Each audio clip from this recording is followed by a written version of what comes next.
আসসালামু আলাইকুম দর্শক মণ্ডলী, আপনাদেরকে স্বাগত জানাচ্ছি বাংলাদেশ ফিজিওথেরাপি অ্যাসোসিয়েশনের যে প্রতিদিনকার আয়োজন এই লাইভ প্রোগ্রামে।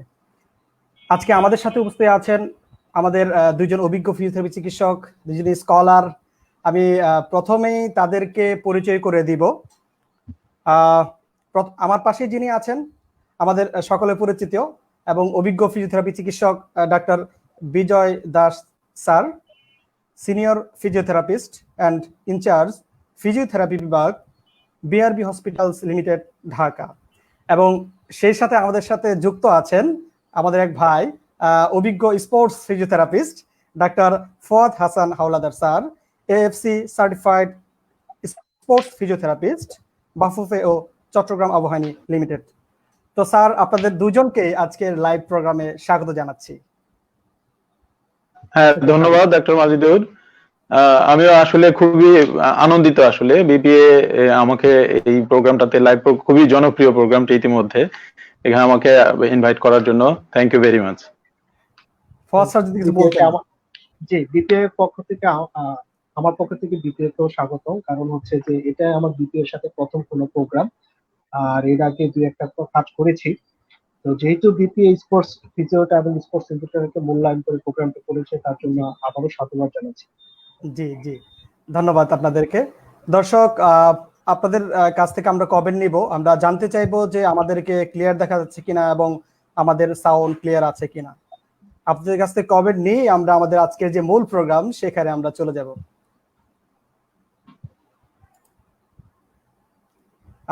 এমডি মুসাব্বির হুসাইন বলছেন ওয়েলকাম, আপনাকেও স্বাগতম। আব্দুল আল মামুন রনি উনি বলছেন ক্লিয়ার স্যার। ওকে, আমরা আপাতত কমেন্টে যাব না।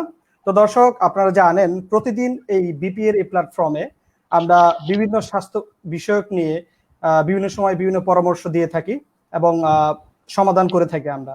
এবং আমাদের সাথে যুক্ত থাকেন অভিজ্ঞ দুইজন ফিজিওথেরাপি চিকিৎসক।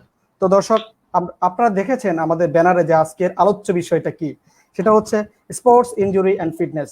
যদি আপনাদের এই বিষয়ে কোনো জিজ্ঞাসা থাকে, কোনো প্রশ্ন থাকে বা কোনো মতামত থাকে, কাইন্ডলি আপনারা আমাদের কমেন্ট বক্সে লিখবেন। আমরা চেষ্টা করব আপনাদের প্রশ্নগুলো সমাধান করার জন্য।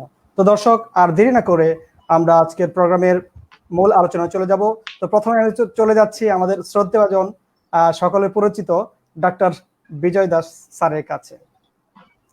তো স্যারের কাছে আমি জানতে চাবো যে স্যার, আমরা জানি বা স্যার আপনি জানেন, একমত হবেন যে আমরা ক্লিনিক্যাল সেটআপে বিভিন্ন সময় বিভিন্ন কন্ডিশন দেখে থাকি, যেমন neurological, musculoskeletal, sports, spinal cord injury, তারপর হচ্ছে পিটসের। তো স্যার, আমি আজকে যে আলোচনা, সেই আলোচনা আসবো আপনার কাছে। আমার প্রশ্ন হচ্ছে স্যার, ক্লিনিক্যাল সেটআপে কি কি সাধারণত স্পোর্টস রিলেটেড ইনজুরি আমরা দেখতে পারি স্যার, যদি আমাদেরকে একটু বলতেন।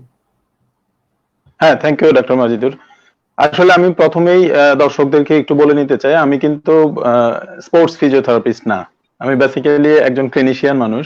আমি হসপিটালে আমার পুরো এক্সপিরিয়েন্সই হসপিটাল সেটআপে, কর্পোরেট লেভেল হসপিটালে আমি কাজ করে আসছি দীর্ঘ প্রায় 15 বছর ধরে। তো ক্লিনিক্যাল সেটআপ গুলোতে ক্লিনিক্যাল সেটআপ গুলোতে স্পোর্টস ইনজুরি রিলেটেড কেসগুলো আমরা প্রচুর পাই। তো মানে আমাদের মোস্ট কমনলি আসে হচ্ছে নিয়ের ইস্যুগুলো নিয়ে, নি ইনজুরি, অ্যাঙ্কেল ইনজুরি, যেগুলো খুব কমন। এছাড়াও স্পাইনাল কর্ডের কিছু এসে, ফ্যাসেট জয়েন্ট বা অন্যান্য ডিসফাংশনের কিছু পেশেন্ট আসে, কিছু মাসেল ইনজুরির পেশেন্ট আসে, শোল্ডার ইনজুরির কিছু পেশেন্ট আসে।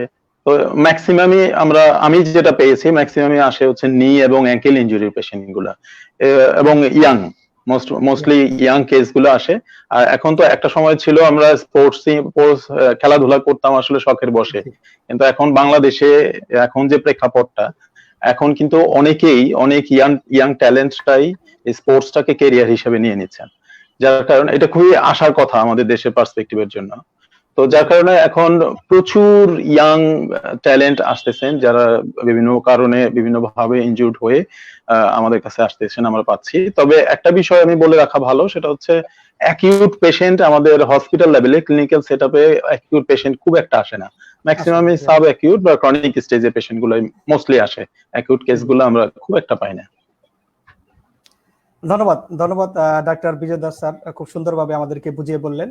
তো আমি চলে যাব ডাক্তার ফুয়াদ হাসান হাওলাদার স্যারের কাছে। তার আগে একটু কমেন্ট থেকে আমরা ঘুরে আসবো।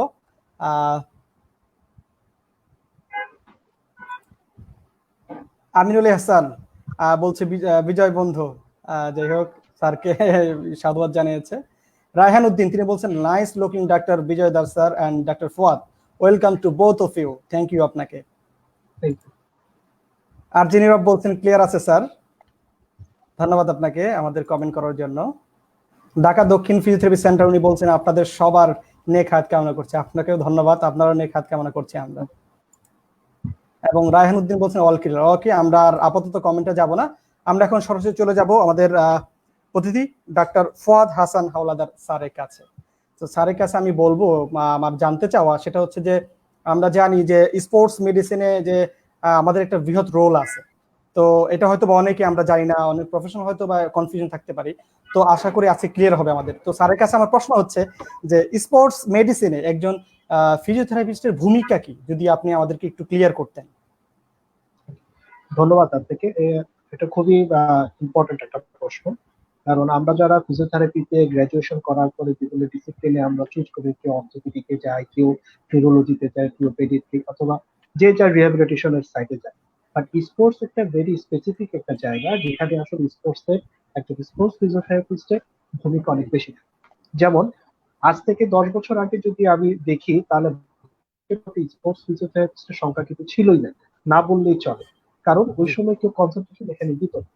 স্লোলি স্লোলি যখন আধুনিকায়ন হচ্ছে, তখন আমাদের দেশে কোচেরাও যখন দেশের বাইরে থেকে বিভিন্ন ধরনের কোর্স করে আসছে, তখন তাদের মধ্যে একটা রিহ্যাবিলিটেশন পার্ট তাদের কোর্সের সাথে ইনক্লুড করে, যেখানে স্পোর্টস ফিজিওথেরাপি ভেরি ইম্পর্টেন্ট একটা রোল এখানে থাকে। তো স্পোর্টস ফিজিওথেরাপি যখন বাংলাদেশের প্রেক্ষাপটে যখন গড়ে ওঠে ও তৈরি হয়, তখন দেখা যাচ্ছে যে স্পোর্টস মেডিসিনটা আস্তে আস্তে মানুষের মনের মধ্যে অর্থাৎ প্লেয়ারদের মধ্যে, কোচদের মধ্যে একটা আগ্রহ সৃষ্টি করে। তো ভূমিকা অতিকে না যে আমি আসলে স্পোর্টস মেডিসিনের রোলটা আমি আগে বলি যে জি জি আগে কি হতো যে বাংলাদেশে কোনো প্লেয়ার যদি ইনজুরি হতো তাহলে একজন ফিজিশিয়ানই ডিসাইড করতেন যে তার কি সমস্যা, তার সমাধানটা কি হবে।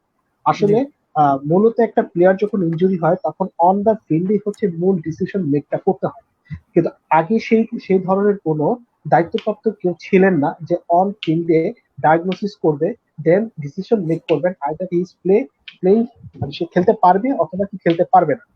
তো যখন আমরা স্পোর্টস ফিজিওথেরাপিস্টরা যখন এইখানে আসলাম, কাজ করতে আসলাম, তখন দেখা যাচ্ছে যে স্পোর্টস মেডিসিনের যে ডেফিনিশনটা, সেই ডেফিনিশনটা খুব সুন্দর করে আমরা তাদের সামনে উপস্থাপন করলাম। যেমন হচ্ছে একজন ফিজিওথেরাপিস্ট স্পোর্টস মেডিসিনে যখন কাজ করবে, তার রাইট হচ্ছে সে হচ্ছে রেসপন্সিবল প্রিভেনশনের জন্য, ডায়াগনোসিসের জন্য এবং ট্রিটমেন্টের জন্য। এটা হচ্ছে ফার্স্ট প্রায়োরিটি। আপনি যদি আমি আরেকটু শর্ট করে যদি বলি যে আপনার হচ্ছে আমাদের দুইটা মেথডে আমরা স্পোর্টস মেডিসিনটাকে ফলো করে থাকি, একটা ট্রেডিশনাল মেথড আর একটা হচ্ছে অ্যাডভান্স মেথড। ট্রেডিশনাল মেথডে যদি আমরা দেখি, দেখা যাচ্ছে যে একটা প্লেয়ারকে যখন ইনজুরিতে পড়ে তখন একজন ফিজিশিয়ান দেখে, ফিজিশিয়ানের আন্ডারে থাকে ফিজিওথেরাপিস্ট, তারপরে থাকে পডিয়াট্রিস্ট মানে যিনি হচ্ছেন একজন ফুড স্পেশালিস্ট, এবং আদার্স নিউট্রিশনিস্ট, ডায়েটিশিয়ান, দেন ম্যানেজিং মাসাজ থেরাপিস্ট থাকে এবং ডায়েটিশিয়ান থাকে। বাট যখন এএফসি এবং ফিফা যখন দেখলো যে না, একজন ফিজিশিয়ানকে যখন ফলো আপ করতে যাবে তখন একটা প্লেয়ারের ইনজুরি রেটটা অথবা তার সময়টা অনেক বেড়ে যায়, ইমিডিয়েট তাকে ম্যানেজমেন্ট করা হচ্ছে না, তখন তারা কি করলো, এই মানে এই প্রোটোকলটাকে তারা চেঞ্জ করে, প্রোটোকলটার রেসপন্সিবল পার্সনটাকে কাকে দিল, একজন হেড কোচকে। কারণ যখন ডাগ আউট, যেহেতু আমি ফুটবলের সাথে জড়িত সেক্ষেত্রে ফুটবলের কথাটাই বলবো, যে একটা কোচ যখন ডাগ আউটে থাকে তখন 90 মিনিট কিন্তু কোচকে ইনফর্ম করতে হয় আমাদের যে প্লেয়ারটা কি খেলতে পারবে না খেলতে পারবে না। হ্যাঁ, তো দেখা যাচ্ছে যে যখন কোচের আন্ডারে তখন কে থাকছে, সেকেন্ড রেসপন্সিবল এবং ইম্পর্টেন্ট রেসপন্সিবল পার্সন হচ্ছে ফিজিওথেরাপিস্ট। একজন ফিজিওথেরাপিস্ট তখন ডিসাইড করবে যে একটা প্লেয়ার কি লেভেলের ইনজুরি করছে, কোন গ্রেডে ইনজুরি হয়েছে, সে কি খেলার জন্য capable or not capable. Then সে ডিসাইড করবে তাকে কি একজন ফিজিশিয়ানের কাছে যেতে হবে, তাকে কি কোনো মাসাজ থেরাপিস্টের কাছে যেতে হবে, না ট্রেনারের কাছে যেতে হবে, না এক্সারসাইজ প্র্যাকটিশনারের কাছে যেতে হবে। সো ওভারঅল পুরো বিষয়টা কিন্তু ডিসাইড করে একজন ফিজিওথেরাপিস্ট। আলহামদুলিল্লাহ বর্তমানে বাংলাদেশে আমরা এটি স্টাবলিশ করতে পেরেছি যে আগে ফিজিশিয়ানের আগে একজন ফিজিওথেরাপিস্টের কাছেই সবাই যায়, একজন ফিজিওথেরাপিস্ট কি ডিসিশন নেয় যে আমার এই প্লেয়ারটা কি ক্রিটিক্যাল কন্ডিশন আছে না নর্মাল কন্ডিশন আছে। নর্মাল কন্ডিশন হলে আমরা আমরা ইনজুরি প্রিভেনশনকে রিহ্যাবিলিটেশন করে তাকে মাঠে ফিরিয়ে আনতে পারি। তো ওভারঅল বিষয়টা হচ্ছে স্পোর্টস মেডিসিনে ফিজিওথেরাপির ভূমিকাটা হচ্ছে বর্তমানে এই অবস্থা। ধন্যবাদ ডাক্তার ফুয়াদ হাসান হালওয়াদার স্যার, আপনি খুব সুন্দরভাবে আমাদেরকে বুঝিয়ে বললেন যে একজন স্পোর্টস মেডিসিনে একজন স্পোর্টস ফিজিওথেরাপিস্টের গুরুত্বটা কত গুরুত্বপূর্ণ।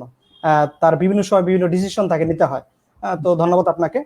তো দর্শক, আপনাদেরকে জানিয়ে রাখি, আপনারা যারা আমাদের এই প্রোগ্রামটি দেখছেন, আপনাদের শেয়ারের মাধ্যমেই একটি বৃহৎ জনগোষ্ঠী এই ভালো একটা প্রোগ্রাম শুনতে পারবেন, তারা এই বিষয়ে ভালো একটি সাজেশন পাবেন, এবং ইয়াং জেনারেশন যারা আছেন, যারা স্পোর্টসে যেতে চান, তারাও কিন্তু উদ্বুদ্ধ হবে আপনাদের এই শেয়ারের মাধ্যমে বা এই আলোচনার মাধ্যমে। তো দর্শক, আমি আশা রাখবো আপনারা সবাই দয়া করে আমাদের এই প্রোগ্রামগুলো শেয়ার করবেন, যাতে করে একটি বৃহৎ জনগোষ্ঠী এই ধরনের আলোচনা থেকে উপকৃত হতে পারে।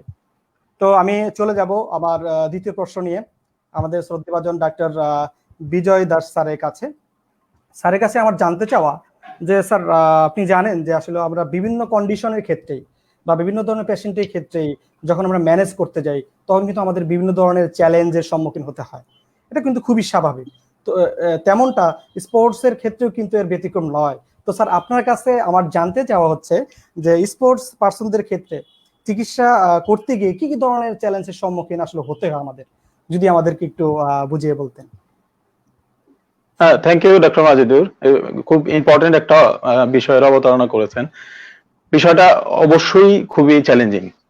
স্পোর্টস এর এরিয়াতে স্পোর্টস ইনজুরি গুলো নিয়ে ডিল করাটা এটা খুবই ডিফিকাল্ট, খুবই challenging. Doctor Fuad Hasan already খুব সুন্দরভাবে বলেছেন।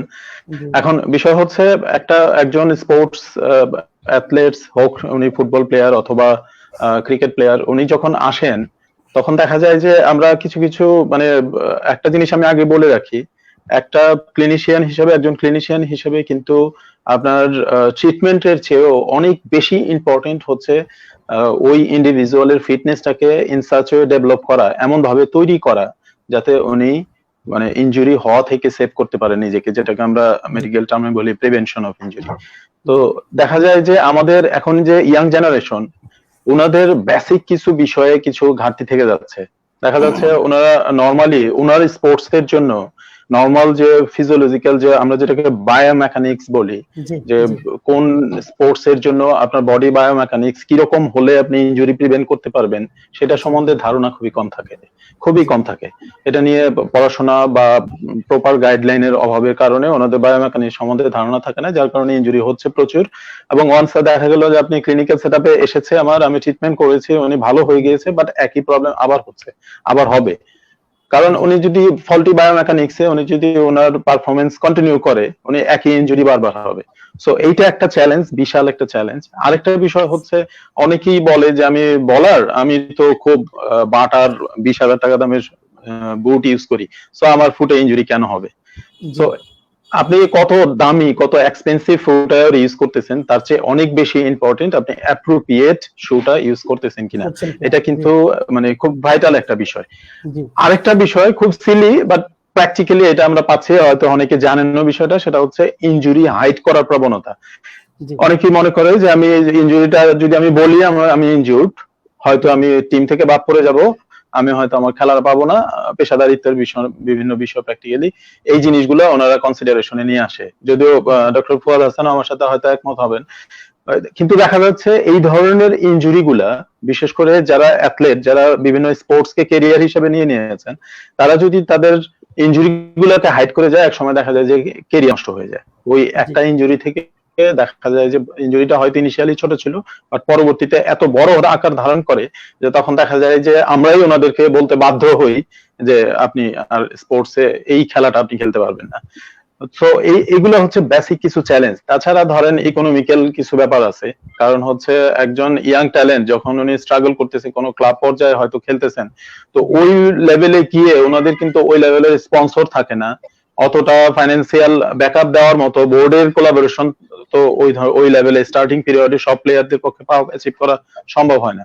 তখন দেখা যায় যে এই ফিজিওথেরাপি ট্রিটমেন্ট বলেন, রিহ্যাবিলিটেশন বলেন, এই টোটাল প্রসিডিউরটা যে এক্সপেন্সটা, সেটাও অনেকের ক্ষেত্রে একটু চ্যালেঞ্জ হয়ে দাঁড়ায়, যার কারণ যেগুলো আমরা ফেস করি, যেগুলো আমরা ক্লিনিক্যাল সেটআপ গুলোতে এই চ্যালেঞ্জ গুলো পাই ট্রিটমেন্ট করার সময়। জি, ধন্যবাদ ডাক্তার বিজয় দাস স্যার, খুব সুন্দরভাবে আমাদেরকে বুঝিয়ে বললেন যে স্পোর্টস পার্সনদের ক্ষেত্রে চিকিৎসা করতে গিয়ে আমাদের কি কি চ্যালেঞ্জ হয় এবং আমরা কিভাবে এটা ওভারকাম করব। তো দর্শক, আশা করি আপনারা এই ধরনের আলোচনা থেকে আপনারা খুব ভালোভাবে খুব গুরুত্বপূর্ণ ইনফরমেশন পাচ্ছেন।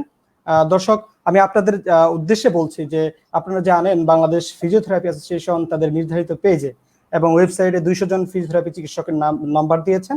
যদি আপনারা চান এই লকডাউন সিচুয়েশনে হোয়াটসঅ্যাপের মাধ্যমে টেলিমেডিসিন সেবার মাধ্যমে আপনারা বিভিন্ন ধরনের চিকিৎসা সেবা নিশ্চিত করতে পারেন। তো আমি ডাক্তার ফুয়াদ হাসান হাওলাদার স্যারের কাছে যাওয়ার আগে আমি একটু কমেন্ট থেকে ঘুরে আসবো। এমডি নাসের উদ্দিন বলছেন যে স্যার ক্লিয়ার আছে, ধন্যবাদ আপনাকে। অংশক অনুস্বর তিনি বলছেন ক্লাব পর্যায়ে কত পার্সেন্ট ক্লাবের সাথে পার্মানেন্ট ফিজিও থাকেন নাকি মৌসুম ভিত্তিক নিয়োগ হয়? ফিজিও ভূমিকাটা পুরোপুরি বুঝতে পারে কত পার্সেন্ট ক্লাব মালিক? যাই হোক, আমরা সময় পেলে আলোচনা করব। ডাক্তার রানা ভুইয়া স্যার বলছেন nice discussion, good luck both of you. Thank you আপনাকে আমাদের সাথে থাকার জন্য। বাবাতোষ পাল উনি বলছেন যে from Comilla, nice to see you Bijoy Das sir, স্যারকে সাধুবাদ জানিয়েছেন। তো দর্শক, আমরা আপাতত কমেন্ট নিচ্ছি না, আমরা সরাসরি চলে যাব আমাদের স্পোর্টস ফিজিওথেরাপিস্ট অভিজ্ঞ সরি ডক্টর মাজিদুর, আমি একটু ইন্টারফেয়ার করতে চাই আমাদের আপনার অনুমতি সাপেক্ষে। ওই আমাদের একজন দর্শকে আমি ওনার নামটা সরি ভুলে গিয়েছি, উনি বলতেছিলেন যে আমাদের ক্লাব পর্যায়ে ফিজিওদের কতখানি ফিজিও কাজ করেন, কতজন, এই ব্যাপারে একটা প্রসঙ্গের অবতারণা করেছেন। খুবই নাজুক পরিস্থিতি। আমি ক্লিনিক্যাল সেটআপে, আমি ডক্টর ফুয়াদ হাসান উনি আরো ভালো বলতে পারবেন, আমি ক্লিনিক্যাল সেটআপে যে ক্লায়েন্ট গুলো পাচ্ছি ম্যাক্সিমাম ওনারাও বিভিন্ন ক্লাব পর্যায়ে খেলেন এবং ম্যাক্সিমামই ওনাদের ফিজিওথেরাপিস্টদের টাচে নেই ওনারা, যার কারণে ওনাদের দেখা যায় যে একটা পর্যায়ে ইনিশিয়ালি যখন ওনারা ইনজুরিটা রিসিভ করেন তখন দেখা যায় ওনারা রং ট্রিটমেন্ট পাচ্ছেন, ওই দেখা যায় যে টুকটাক কিছু বেসিক যেটা উনি গুগল বা ফেসবুকে বা মানুষের সাথে শুনে যেটা পায় ওইটা দিয়ে ম্যানেজ করেন, পরবর্তীতে একটা পর্যায়ে গিয়ে ইনজুরিটা অনেক বড় হয়ে যায়, কারণ সরাসরি ওনাদের টিমে কোনো ফিজিওথেরাপিস্ট নেই। ফিজিওথেরাপিস্টদের তত্ত্বাবধানে একটা থাকলে একটা ইনজুরির যেভাবে একটা প্রোটোকল অনুসারে ট্রিটমেন্টটা হয় সেই ট্রিটমেন্টটা ওনারা ওটা রিসিভ করতে ব্যর্থ হন, পরবর্তীতে দেখা যায় ওনার ইনজুরিটা অনেক বড় হয়ে যায়। তো ক্লাব পর্যায়ে, প্রত্যেকটা ক্লাব পর্যায়ে, ইভেন স্কুল পর্যায়ে, মানে বড় বড় যে কান্ট্রি গুলার সাথে আমরা আমাদের ক্রিকেটের কোয়ালিটি বা ফুটবলের কোয়ালিটি কম্পেয়ার করি, সেই অনুসারে আমাদের সেই ক্লাব পর্যায়ে বা স্কুল পর্যায়ে, বাইরের দেশে স্কুল পর্যায়ে ফিজিওথেরাপিস্ট কাজ করেন, একাধিক ফিজিওথেরাপিস্ট কাজ করেন। তো কিন্তু আমাদের দেশে এখনো আনফরচুনেটলি আমরা সেই লেভেলে যেতে পারিনি, যার কারণে কিন্তু আমরা যদি চাই আমাদের স্পোর্টসকে ইন্টারন্যাশনাল লেভেলে নিয়ে যেতে, ওই লেভেলে আমরা যদি আমাদের কোয়ালিটিটা অ্যাচিভ করতে চাই, আমাদের ফিজিওথেরাপিস্টের প্রতি গুরুত্ব দিতে হবে এবং প্রত্যেকটা টিমে একজন করে ফিজিওথেরাপিস্ট একদম বাধ্যতামূলক করা উচিত, আদারওয়াইজ আমরা এই লেভেল থেকে খুব ভালো রেজাল্ট পাবো না। জি স্যার, ধন্যবাদ স্যার। আশা করি দর্শক আপনি আপনার কাঙ্ক্ষিত উত্তরটি পেয়েছেন।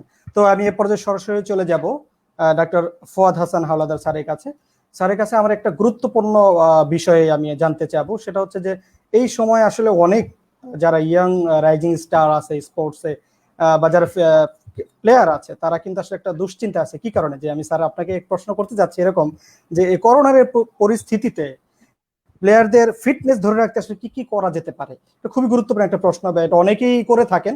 তো আমি স্যার আপনার কাছ থেকে এই বিষয়টা জানতে চাচ্ছি। ধন্যবাদ আপনাকে। আমি বিজয় স্যারের সাথে আমি একটু একমত হয়ে কথাটি একটু বলি নিই যে আমাদের বর্তমানে ক্লাবের পর্যায়ে দর্শকের প্রশ্নের সাপেক্ষে যে নিঃসন্দেহে খুব নাজুক পরিস্থিতি।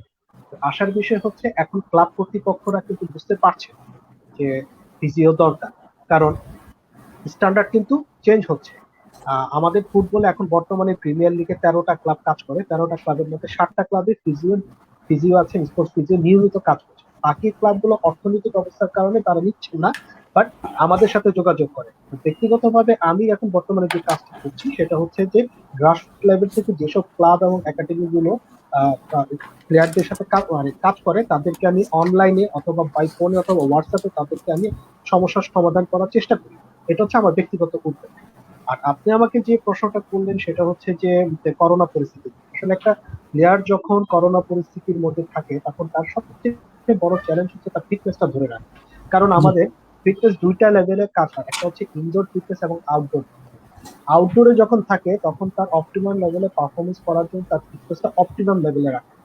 যখন সে প্র্যাকটিসের বাইরে চলে আসে অথবা রেস্টিং পজিশনে চলে আসে তখন তার সেই ফিটনেসটা ধরে রাখাটা কিন্তু খুব কঠিন হয়ে দাঁড়ায়। তারপরে খুব সহজভাবে আমি আপনার মাধ্যমে সবাইকে বলার উদ্দেশ্যে যারা প্রোগ্রামটা দেখছেন, নট অনলি প্লেয়ার, সাধারণ যারা মানে স্পোর্টস এর সাথে আগ্রহ রাখে তাদের উদ্দেশ্যে বলতে চাই যে আমাদের ফিটনেসে সাধারণত 5টা কম্পোনেন্ট নিয়ে আমরা কাজ করি। সেটা হচ্ছে endurance, speed, strength, flexibility and হচ্ছে কোঅর্ডিনেশন। এই 5টা কম্পোনেন্ট যদি আপনি ফলো করতে পারেন সঠিকভাবে, তাহলে আপনার ফিটনেসটা অপটিমাম লেভেলে থাকবে। ধরেন আমি 5টা কম্পোনেন্ট নিয়ে কাজ করতেছি, এখন 5টা কম্পোনেন্ট আমি কিভাবে ইমপ্লিমেন্ট করব? ইমপ্লিমেন্টের জন্য আবার 7টা প্রিন্সিপল থাকে, এটা ভেরি ইম্পর্টেন্ট। যারা প্লেয়ার তারা এই 7টা যদি প্রিন্সিপল মেনে না চলে, তাহলে দেখা যাচ্ছে তার ইনজুরিতে পড়ে যাওয়ার প্রবণতা কিন্তু খুব হাইলি পসিবিলিটি থাকবে। যেমন এটার মধ্যে থাকবে 1 নম্বর হচ্ছে ইন্ডিভিজুয়ালিটি থাকবে, স্পেসিফাই থাকবে, প্রোগ্রেশন থাকবে, ওভারলোড থাকবে, অ্যাডাপ্টেশন থাকবে, রিকভারি থাকবে এবং রিভার্সিবিলিটি থাকবে। আমি যদি এটাকে বাংলায় বলি যে আপনি যে কি প্র্যাকটিসটা করছেন সেটা একটা নির্দিষ্ট প্র্যাকটিস থাকতে হবে, উদ্দেশ্য থাকতে হবে এবং নির্দিষ্ট ভাবে নির্দিষ্ট সময়ে প্র্যাকটিসটা করতে হবে, নির্দিষ্ট রিপিটেশন থাকতে হবে। আস্তে আস্তে আপনার বডির সাথে মাসলের সাথে আপনার এটা ক্রমবৃদ্ধি করতে হবে। দেন যখন আপনি ম্যাক্সিমাম লেভেলে প্র্যাকটিস করতে যাবেন তখন কিন্তু আপনি ওভারলোড বাড়াবেন, মানে আপনার মাত্রা অতিরিক্ত বোঝা নিতে পারবেন। দেন আস্তে আস্তে আয়ত্ত করবেন রিকভারিতে। হ্যাঁ, এখানে একটা মজার বিষয় যে আপনি একটানা 6 দিন প্র্যাকটিস করলেন, অবশ্যই কিন্তু আপনাকে কিন্তু রিকভারিতে চলে আসতে হবে, নাহলে কিন্তু আপনার মাসল ফ্যাটিক হয়ে যাবে, ইনজুরিতে পড়ার প্রবণতা থাকবে। দেন এই প্রোগ্রামটা আপনি রিভার্সিবিলিটি করতে থাকবেন। এইভাবে যদি আপনি কোনো প্র্যাকটিস করেন তাহলে করোনাতে আপনি অবশ্যই আপনি ফিটনেস ধরে রাখবেন। আমি আপনার উদ্দেশ্যে লাস্ট একটা কথা বলতে চাই এখানে, যে এই অবস্থায় যদি আপনি 50 থেকে 70% ফিটনেসটা যদি ধরে রাখতে পারেন, তাহলে আপনি ম্যাচ ফিটনেসটা কিন্তু আপনি মাঠে অটোমেটিক্যালি পাবেন। কারণ এই 50 থেকে 70% ফিটনেসটা ইনডোরের কিছু প্রোগ্রাম আছে যেটা আমরা স্পোর্টস ফিজিওথেরাপিস্টরা প্রোগ্রামটা দিয়ে থাকি, সেই প্রোগ্রামটা ফলো করলে অটোমেটিক্যালি 50 থেকে 70% ফিটনেসটা ধরে রাখা যায়। ধন্যবাদ। ধন্যবাদ ডাক্তার ফুয়াদ হাসান হাওলাদার স্যার, আপনাকে খুব সুন্দরভাবে আপনি বুঝে বলেছেন এবং আপনি বললেন যে 5টা কম্পোনেন্ট নিয়ে আমরা আসলে কাজ করি একজন স্পোর্টসম্যানদের ফিটনেস ধরে রাখার জন্য। তো এটা খুব গুরুত্বপূর্ণ, এই বিষয়ে আমাদের লক্ষ্য রাখতে হবে এবং সেই অনুযায়ী একজন স্পোর্টস ফিজিওথেরাপিস্ট যেভাবে একজন স্পোর্টসম্যানকে ডিরেকশন দেয় এবং যেভাবে তারা পরামর্শ দিয়ে থাকেন সেভাবে যে আপনারা পালন করেন, তো অবশ্যই আপনাদের ফিটনেস গুলো ধরে রাখা সম্ভব হয় আশা করছি। তো আমি চলে যাব সরাসরি আমাদের শ্রদ্ধেভাজন ডাক্তার বিজয় দাস স্যারের কাছে। স্যার, আপনার কাছে আমার প্রশ্ন হচ্ছে যে এই মানে সামঞ্জস্যপূর্ণ প্রশ্ন আর কি, যে স্যার আপনি যদি ইয়ং স্পোর্টসম্যান যারা আছেন, প্রফেশনাল যারা আছেন, তাদের ক্ষেত্রে যদি কিছু অ্যাড করতেন ফিটনেস ধরে রাখার জন্য sir. Thank you. Doctor Fuad Hasan already বলেছেন, বেশ সুন্দর করে বলেছেন যে আসলে একজন ফিজিওথেরাপিস্ট স্পোর্টস ফিটনেস নিয়ে কিভাবে কাজ করেন সে প্রোটোকলটা সংক্ষেপে বোঝানোর চেষ্টা করেছেন। আমি একটা ছোট এক্সাম্পল দিয়ে শুরু করি। সেটা হচ্ছে কি, আমরা অনেকেই জানি যে আমাদের এক্সারসাইজ করা লাগবে, এক্সারসাইজ করলে আমরা ফিটনেস ধরে রাখতে পারবো। আর সোশ্যাল মিডিয়ার যুগ তো এখন, আমরা এখন ফেসবুকে ইউটিউবে সার্চ দিলে অনেক কিছু দেখতে পাই, কিন্তু আমরা অনেক মিস্টেক করি। যেমন ধরেন, আমি কিছুদিন আগে আমি আমার ওয়াল থেকেও সেটা শেয়ার দিয়েছিলাম, আমাদের একজন খুব সিনিয়র ক্রিকেটার ট্রেডমিলে দৌড়াচ্ছিলেন। তো উনি দেখা গেল আমাদের এক্সারসাইজের কিন্তু একটা বেসিক প্রিন্সিপাল আছে, হচ্ছে আপনার ওয়ার্ম আপ এবং কুল ডাউনের যে বিষয়টা। তো আপনি ট্রেডমিলে ফুল স্পিডে দৌড়াতে হঠাৎ করে ইউ ক্যানট স্টপ, আপনার থামার জন্য একটা রিদমে যেতে হবে, আপনার বডিকে মাসেলকে একটা কুল ডাউনের জন্য। It's a process. তো আমি জানি না আমাদের কোনো ক্রিকেটার বা কোনো ফুটবলার ইয়াং স্টার কেউ শুনতেছেন কিনা বা দেখতেছেন কিনা। তো তাদের প্রতি আমার একটা মানে রিকোয়েস্ট থাকবে যে এক্সারসাইজ করেন, ঠিক আছে, আপনি লকডাউনে বাসায় আছেন, আপনি ইউ ক্যানট গো আউটসাইড, আপনি এখন মাঠে জগিং করতে যেতে পারতেছেন না, বাসায় আপনি ডেফিনেটলি ম্যাক্সিমাম স্পোর্টস পারসনই বাসায় কিছু এক্সারসাইজ এখন করছেন, আমি জানি। তো আপনাদের জন্য আমার সাজেশন সেটা হচ্ছে একটা বেসিক প্রোটোকল মেনে আপনি ওয়ার্ম আপটা করে নেন এক্সারসাইজ করার আগে। জাস্ট আপনি ঘুম থেকে উঠেই শুরু করে দিয়েন না। নাম্বার হচ্ছে, আপনি একটা এক্সারসাইজ করার পরে কুল ডাউনের জন্য, বডিকে কুল ডাউনের জন্য একটা প্রপার সময় দেন। আপনি যদি আপনার ইনস্ট্রাক্টর যদি আপনাকে অলরেডি গাইডলাইন দিয়ে থাকে, সেটা ফলো করেন। যদি না জানেন, আপনি কোনো ফিজিওথেরাপিস্টের সাথে যোগাযোগ করেন, সে আপনাকে ওভার ফোনও সেই গাইডলাইনটা দিয়ে দিতে পারবে। সেই গাইডলাইন অনুসারে আপনি এক্সারসাইজ করেন। একটা মোস্ট ইম্পর্টেন্ট ইনফরমেশন হচ্ছে, আপনি যদি এক্সারসাইজ না করেন আপনার যে ক্ষতিটা হবে, আপনি যদি ভুল নিয়মে এক্সারসাইজ করেন তার কয়েক গুণ বেশি ক্ষতি হবে আপনার শরীরে। তো এটা খুব ভাইটাল যে আপনি সঠিক নিয়মে এক্সারসাইজ করতেছেন কিনা। আর আরেকটা ভাইটাল একটা ইনফরমেশন হচ্ছে আপনার ওয়াটার ইনটেক। আপনি সারা দিনে আমরা যখন বাইরে থাকি, আমরা যখন জগিং করি, স্পোর্টসিং অ্যাক্টিভিটিসে ইনভলভ থাকি, আমরা যে পরিমাণ ওয়াটার ইনটেক করি, বিশেষ করে স্পোর্টস পার্সন যারা আছেন, তারা হঠাৎ করে যখন আপনি 1-1.5 মাস ধরে আপনি বাসায় বন্দী, সো এই পজিশনে আপনি ওয়াটার ইনটেকটা কিভাবে করতেছেন বা কিরকম করা উচিত, এইটার জন্য একটা গাইডলাইন আছে, একটা এস্টাবলিশড গাইডলাইন আছে, আপনার সেটা ফলো করা উচিত। আপনি যদি যেটা জেনে থাকেন ফলো করেন, যদি না জেনে থাকেন আপনি ইভেন বিপিএর ওয়েবসাইটে আমাদের অনেকেরই মোবাইল নাম্বার দেয়া আছে, আপনি একটু ফোন করে আপনি জেনে নেন, আপনার নিকটবর্তী যে আছে তার সাথে কথা বলে আপনি বিষয়টা গাইডলাইনটা জেনে নেন। অনেকেই মানে আমাদের ফিজিওথেরাপিস্টদের মধ্যে অনেকেই এই বিষয়গুলো নিয়ে এখন খুব সিরিয়াসলি কাজ করতেছেন। বিশেষ করে বাংলাদেশ ফিজিওথেরাপি অ্যাসোসিয়েশনকে আমি ধন্যবাদ দিতে চাই। ওনারা এই লকডাউন সিচুয়েশনেও এই প্ল্যাটফর্ম থেকে আমাদের সাধারণ যারা রোগী বা যারা সার্ভিস হোল্ডার তাদের সুবিধার জন্য অনেক অ্যাক্টিভিটিস করছেন, এই ফেসবুক লাইভ এই প্রোগ্রাম সহ। সো আপনারা সেই তাদের হেল্প নেন, যে কোনো ভাবেই যে কোনো প্ল্যাটফর্ম থেকে রিসোর্স থেকে হেল্প নিয়ে আপনারা ভুল করেন না, কারণ আপনারা আমাদের মানে বাংলাদেশের ভবিষ্যৎ। আপনাদের থেকেই এক সময় সাকিব, তামিম, মাশরাফি বের হয়ে আসবে, এক সময় বড় বড় সালাউদ্দিনের মতো ফুটবলার বের হয়ে আসবে। তো আপনারা ইনজুর্ড হন, আপনারা আহত হন, এগুলো আমরা কখনোই চাই না। আমরা চাই আপনারা ফলোরিস্ট হন, আপনাদের ভবিষ্যৎ যত ব্রাইট হবে বাংলাদেশের পতাকাটাও তত ব্রাইট হবে। জি স্যার, জি স্যার, ধন্যবাদ স্যার। ডক্টর বিজয় দাস, আপনি খুব সুন্দরভাবে আমাদেরকে বুঝিয়ে বললেন। এই পর্যায়ে আমি একটু কমেন্ট থেকে ঘুরে এসে আমি ডক্টর ফুয়াদ হাসান হাওলাদার স্যারের কাছে যাব। তো আমি কমেন্টে যাচ্ছি। মাইনুল ইসলাম সোহাগ স্যার বলছেন nice to see you. Bijoy Das sir আপনাকে সাধুবাদ জানাচ্ছেন। জাহিদুল ইসলাম পিটি উনি বলছেন নাইস ডিসকাশন, ধন্যবাদ আপনাকে। তো এই পর্যায়ে আমি সরাসরি চলে যাব আমাদের ডক্টর সকলে পরিচিত ডক্টর ফুয়াদ হাসান হাওলাদার স্যারের কাছে। তো স্যার আপনার কাছে আমরা জানতে চাওয়ার বিষয়টা হচ্ছে যে স্পোর্টসম্যানদের ক্ষেত্রে ইনজুরি প্রিভেনশন আমরা কিভাবে করতে পারি, কারণ এটা কিন্তু একটা ভাইটাল পার্ট। কারণ আমরা যদি ইনজুরিতে পড়ে যাই তাহলে কিন্তু সে প্লেয়ার কিন্তু আর খেলতে পারে না। সো ইনজুরি প্রিভেনশন কিভাবে আমরা করবো এটা কিন্তু আমাদের জানা খুব দরকার এজ এ স্পোর্টসম্যান, যারা ইয়ং স্টার আছেন বা যারা স্পোর্টসম্যান আছে তাদের জন্য এটা খুব গুরুত্বপূর্ণ। তো স্যার আপনি যদি আমাদেরকে একটু বুঝিয়ে বলতেন। জি, ধন্যবাদ আপনাকে। ইনজুরি, স্পোর্টস মানে ইনজুরি, এটা একটা কমন জিনিস, ইনজুরিতে পড়বে। আমি আবার বলছি, যেহেতু আমি ফুটবলের সাথে জড়িত, আমার পেশাতে, আমার ফুটবল সেক্টরে সবচেয়ে বেশি ইনজুরি, মেজর ইনজুরি হয়। আমি যদি আপনাকে ইনজুরির যদি পার্টগুলি আমি আপনাকে বলি, সেখানে হচ্ছে আমাদের স্পোর্টসের সবচেয়ে বেশি ইনজুরি হয় brain injury, hamstring injury, injury এবং অ্যাঙ্কেল। কারণ আমাদের সাইডটা হচ্ছে কন্টাক্ট। ক্রিকেটের হলে দেখা যাচ্ছে শোল্ডার ইনজুরিটাও চলে আসে। এখন ধরেন একটা প্লেয়ার কি কারণ ইনজুরি হচ্ছে, এটা হচ্ছে মূল প্রশ্ন। প্রথম কথা হচ্ছে, যেহেতু আমরা ফিজিওথেরাপিস্ট, আমরা কিন্তু প্রথমেই আগে তার কজটাকে খুঁজে বের, কি কারণে সে ইনজুরিটা পড়লো, তারপরে কিন্তু আমরা ট্রিটমেন্টে যাই। আমাদের সাথে ফিজিশিয়ানের মধ্যে পার্থক্যটা হচ্ছে এখানেই, যে ফিজিশিয়ান শুধুমাত্র কমপ্লেন শুনে ট্রিটমেন্ট করে, আর আমরা হচ্ছে কমপ্লেন শুনে তার অরিজিন, তার কজটাকে আগে খুঁজে বের করি। একটা প্লেয়ার, যখন আমি আমার অভিজ্ঞতা থেকে বলি, আমার প্লেয়ারে দেখা যাচ্ছে যে 30টা প্লেয়ার থাকে একটা ক্লাবে, 30টা প্লেয়ারের 30টা আলাদা আলাদা তার ফিজিক্যাল ফিটনেস থাকে, তার ডায়েটের সমস্যা থাকে, তার মাসল এন্ডুরেন্সের প্রবলেম থাকে, দেখা যাচ্ছে তার মাসল পাওয়ারের প্রবলেম থাকে, বিষয়গুলো থাকে। ধরেন আমরা যখন একটা প্রি প্ল্যান করি যে আজকে এই এই এই ট্রেনিংটা হবে অথবা এই সেশনটা হবে, তখন দেখা যাচ্ছে যে কোনো একটা প্লেয়ার যদি আগে থেকে নি ইনজুরিতে থাকে, তখন তার সেশনের কারণে আমরা এটা কোচের সাথে একটা কোলাবোরেশন করে নিই যে এই প্লেয়ারটাকে ইনজুরিতে আছে, প্রবাবলি তাকে এটা করানো যাবে।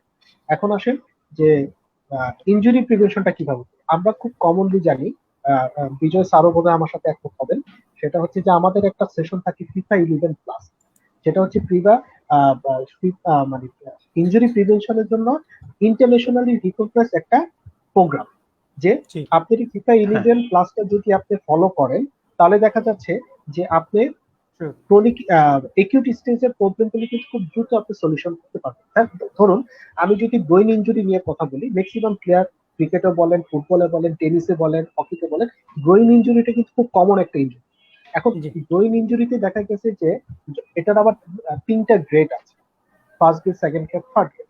ফার্স্ট গ্রেডে দেখা গেছে যে আমরা 2 থেকে 3 সপ্তাহ তাকে রেস্ট দিই। 2 থেকে 3 সপ্তাহ রেস্ট মানে কমপ্লিট রেস্ট, না এই সময় সে কোনো কাজ করতে পারবে, না প্র্যাকটিস করতে পারবে, না কিছু করতে পারবে। এই 2 থেকে 3 সপ্তাহ শুধুমাত্র আমাদের অবজারভেশন এসে থাকবে, সে ঠিক মতো খাচ্ছে কিনা, সে ঠিক মতো মেডিকেশন নিচ্ছে কিনা, তার অ্যাক্টিভিটি অফ ডেইলি লিভিংটা অন দ্য ওয়েতে আছে।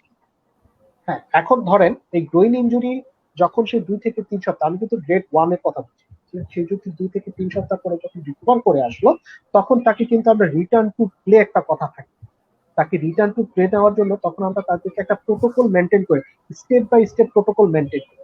এটা কিন্তু একজন ফিজিশিয়ানের পক্ষে সম্ভব না, কারণ একজন ফিজিশিয়ান শুধু মেডিসিন দেয়। হ্যাঁ, তোমার কি সমস্যা, পেইন কিলার নাও, কি সমস্যা, ভিটামিন নাও, রেস্টে থাকো। বাট একজন ফিজিওথেরাপিস্ট টপ টু বটম একদম বিগিনিং থেকে এন্ডিং পর্যন্ত পুরাটা সেশন একটা তার একটা প্রি প্ল্যান করা থাকে, যে আজকে তাকে নিয়ে আমি কি করলাম, মাত্র 10 to 20% তাকে আমি রানিং করালাম। যেমন ভিডিও সারিকাকে বলেন, অনেক প্লেয়ার ট্রেডমিলের ফল্টি প্র্যাকটিস রানিং করার কারণে ইনজুরিতে পড়ে। তো ওই হিসাবে ওই সূত্র ধরে যদি বলি যে ট্রেডমিলে উঠলে কিন্তু আপনি দৌড়াতে যেতে পারবেন, আপনি ওয়ার্ম আপ করার পর অন্তত 2 থেকে 3 মিনিট স্লো ওয়াকিং করতে হবে, দেন আপনি 10 মিনিট সেশন রানিং করতে হবে, দেন অ্যাগেইন আপনাকে 5 minute, minimum 5 minute slow walking করতে হবে। তাহলে আপনার যে কার্ডিওভাস্কুলার যে রেটটা সেটা কিন্তু মেনটেন। সো ঠিক সেম আমরা যখন ইনজুরি প্রিভেনশনের দিকে যাই, তখন আমরা সেই প্রোটোকলটা মেনটেন করে ফিফা 11 প্লাসটা ফলো। যেহেতু সময় স্বল্পতা, আমি আরো বিস্তারিত আলোচনা করতে পারলাম না। জি জি জি, আমরা ফিফা 11 প্লাসটা শেষ ফিফা পর্যন্ত 11 প্লাসটা হ্যাঁ, ফিফা 11 প্লাসটা ফলো করলে দেখা যাচ্ছে মোস্ট অফ দ্য প্লেয়ারের ইনজুরি প্রিভেনশন করাটা ভেরি ইজি। আর ক্লিনিক্যালি তো আমরা আছি, বা যদি আমাদের ফিজিওথেরাপি আর মডালিটিস ব্যবহার করতে হয়, তখন হচ্ছে ডায়াগনোসিস করে দেন আমরা ট্রিটমেন্ট করি। জি, আমরা thank you doctor Fuad Hasan Howlader sir, আপনি খুব সুন্দরভাবে ইনজুরি প্রিভেনশন কিভাবে করতে হবে সেই জিনিসগুলো আমাদেরকে বুঝিয়ে বললেন। তো আমরা দুইটা কমেন্ট নিয়েই আমরা আজকে প্রোগ্রাম শেষ করব, কারণ আমরা একদম সময়ের শেষ পর্যায়ে এসে পৌঁছেছি।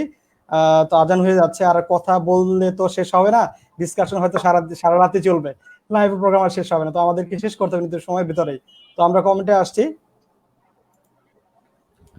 সুন্দর আলোচনার জন্য 3 জন স্যারকে ধন্যবাদ। আর সালাম ফারাবি দীপ্র, তোমাকেও ধন্যবাদ। বিজয় দাস স্যারের কাছে আমার প্রশ্ন, রমজানে ডায়াবেটিস রোগীরা ফিটনেসের জন্য কি কি উপদেশ অনুসরণ করতে পারে? ফওয়াদ স্যারের একটা প্রশ্ন, আমাদের উঠতি খেলোয়াড়রা ইনজুরির ব্যাপারে কতটা সচেতন, এবং এই রমজানে তাদের ছোটখাটো মাসকুলার সমস্যার ম্যানেজমেন্টের জন্য আপনি কি উপদেশ দিবেন?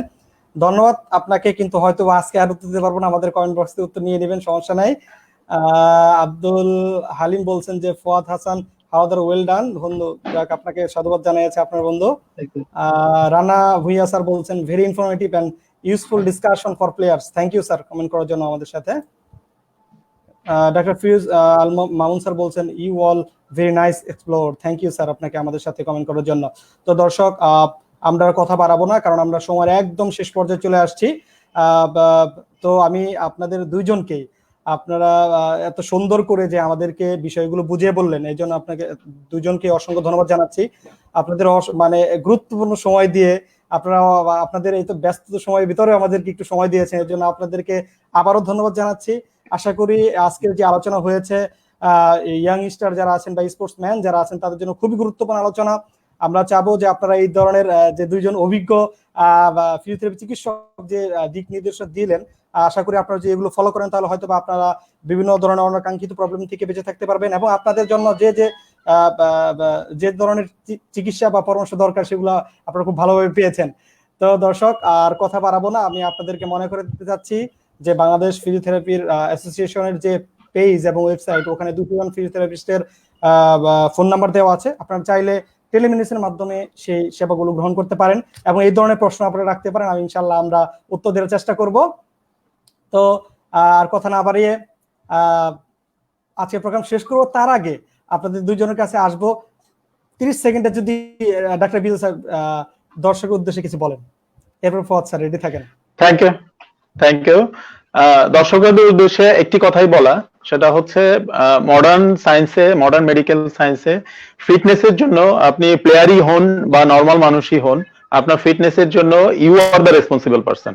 আপনার নিজেকে এমন ভাবে তৈরি করতে হবে, অবশ্যই এক্সপার্টদের সাহায্য সহযোগিতা আপনি নেবেন, বাট নিজেকে ইন্ডিপেন্ডেন্ট করতে হবে যে আমার ফিটনেসের জন্য আই এম রেসপন্সিবল। আমি নিজেকে এমন ভাবে তৈরি করব, আমার নলেজটাকে এমন লেভেলে নিব যাতে আমি নিজের ফিটনেসটা নিজে অ্যাচিভ করতে পারি এবং সেটাকে সাস্টেইন করে ধরে রাখতে পারি। ধন্যবাদ। আমি বাংলাদেশ ফিজিওথেরাপি অ্যাসোসিয়েশনকেও ধন্যবাদ জানাতে চাচ্ছি। Thank you very much. ধন্যবাদ স্যার। ডক্টর ফুয়াদ স্যার, যদি আপনি 30 সেকেন্ডে কিছু বলেন খুব সংক্ষেপে। ধন্যবাদ। বাংলাদেশ ফিজিওথেরাপি অ্যাসোসিয়েশনকে অসংখ্য ধন্যবাদ এরকম একটা প্রোগ্রাম করার জন্য। তা আমি অনুরোধ করবো যে এই ধরনের প্রোগ্রামগুলি যাতে সার্বক্ষণিক তারা করে, কারণ আমাদের জন্য সুবিধা হয় আলোচনা করলে। আর বর্তমান বিজয় স্যার তো বলে ফেললেন, তারপর আমি বলবো যে বর্তমান যেহেতু বাংলাদেশের পরিস্থিতি ভালো না কোভিড-19 এর জন্য, সবাই জি ঘরে জি থাকেন, সুস্থ থাকেন এবং সতর্ক থাকেন, এবং সরকারের আইনের প্রতি শ্রদ্ধাশীল হই, এবং পরিবারকেও আমরা সাবধান রাখি, কারণ এটা আমাদের জি হাতে না, অদৃশ্য শত্রুর বিরুদ্ধে আমাদের জি যুদ্ধ। স্যার, জি স্যার। আশা করি ইনশাল্লাহ আমরা জিতবো। ধন্যবাদ। ধন্যবাদ স্যার, আপনাকে অসংখ্য ধন্যবাদ। তো দর্শক, আমরা এখনই শেষ করব। তার আগে আপনাদের উদ্দেশ্যে বলা সেটা হচ্ছে যে আপনারা স্বাস্থ্য অধিদপ্তর কর্তৃক যে ধরনের বিধি নিষেধ আছে এগুলো আপনারা মেনে চলুন, ঘরে থাকুন, সুস্থ থাকুন। আসসালামু আলাইকুম। আসিফ রকম এখানেই আমরা শেষ করছি। স্যার, আপনাদের দুজনকেই অসংখ্য ধন্যবাদ। Thank you.